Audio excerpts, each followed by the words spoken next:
les hablaré sobre el tiempo porque el tiempo es una cuestión personal, porque todos recibimos exactamente la misma cantidad de horas al día y sin embargo a unos nos cunde más que a otros.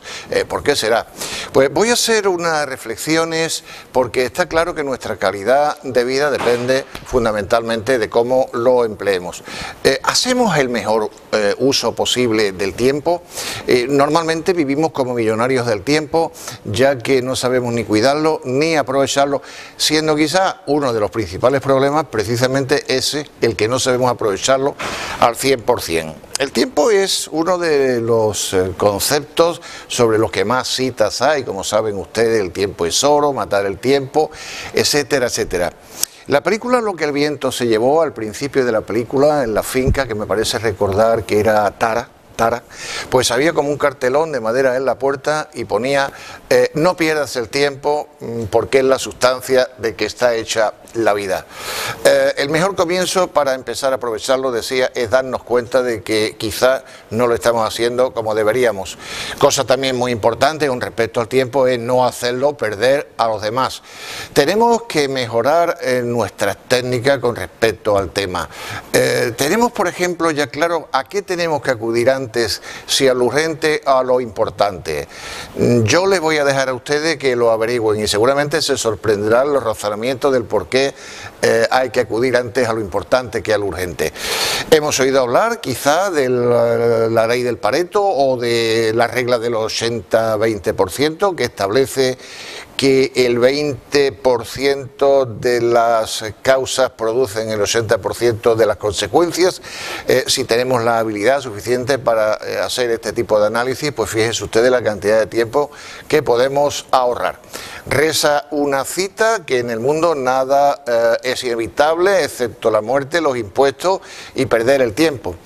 ¿Es aconsejable? Pues digo yo, y sigo en la línea de reflexiones, embarullarse o comprometerse con 100 temas a los que haya que acudir cuando sabemos perfectamente que a duras penas, si llegamos a resolver 10 de esos 100, ya vamos bien despachados?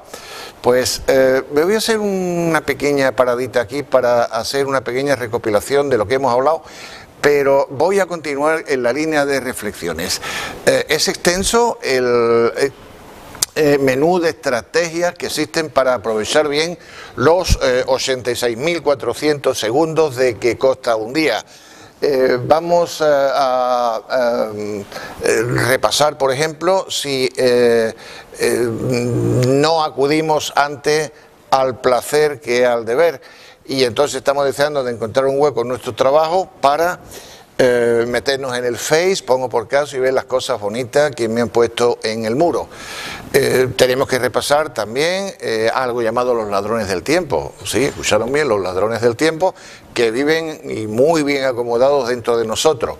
¿Cuáles son los ladrones del tiempo? Bueno, pues hay uno muy común, muy corriente, que es, por ejemplo, el de no haber aprendido a decir no. Una vez que hayamos alcanzado esta técnica, veremos la cantidad de tiempo que nos queda para nosotros. Sé delegar, es otro de los aspectos también muy importantes que tenemos que dominar para ahorrar tiempo.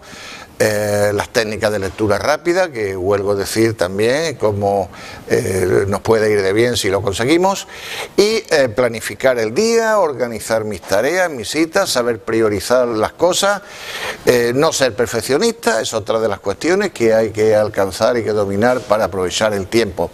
El uso o el mal uso, por así decir, la fijación que tenemos con los móviles y con el teléfono, pues ahí también podemos ahorrar bastante.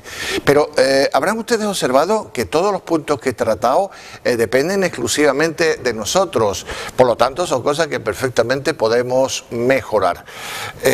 Pasemos al aspecto filosófico, al que tan aficionado soy, y yo diría, por ejemplo, en este campo que los años pasan por encima de nosotros sin darnos cuenta. Solo nos damos cuenta cuando nos encontramos al cabo de eso, de los años, con un antiguo compañero de trabajo, un antiguo vecino, un compañero de la escuela, y cuando estamos hablando con él nos estamos fijando en su cara y en sus deterioros, y ahí veo cómo los años han transcurrido para los dos. Para darse cuenta del valor del tiempo, pues pensemos lo que significa una hora para los amantes que esperan verse, o lo que ha sido un minuto para aquel que en la estación del tren o del aeropuerto ha perdido el tren o el avión por ese minuto. Miren ustedes, cuando Ptolomeo I, faraón de Egipto, mandó construir el faro de Alejandría, se lo mandó a hacer a un arquitecto llamado Sóstratus, y quería hacer una obra descomunal, como de hecho fue, y quería también que su nombre quedase perpetuado por los siglos, y le mandó que lo pusiera en letras muy grandes. Sóstratus empezó la construcción del faro de Alejandría, y cuando fue avanzando se dio cuenta de la maravilla que estaba haciendo, y le dio por pensar que le parecía injusto que el faraón, que a fin de cuentas lo único que había puesto era el dinero y los trabajadores, los esclavos, tuviese su nombre allí para siempre, mientras que él no. Y entonces lo que hizo fue que mandó grabar en la base del faro, que era de granito, su nombre. Pasaron los años y claro, como estaba al borde del mar, pues con los temporales y los embites y los embates del mar, las letras de yeso del faraón se fueron disolviendo, se fueron cayendo poco a poco, y en cambio su nombre, como estaba grabado sobre el granito de la base, pues allí quedó. Y esto viene a colación porque aquí encaja perfectamente, y para terminar, con aquello que dice que el tiempo pone cada cosa en su lugar. Hasta aquí ha sido mi comentario. Hasta el próximo.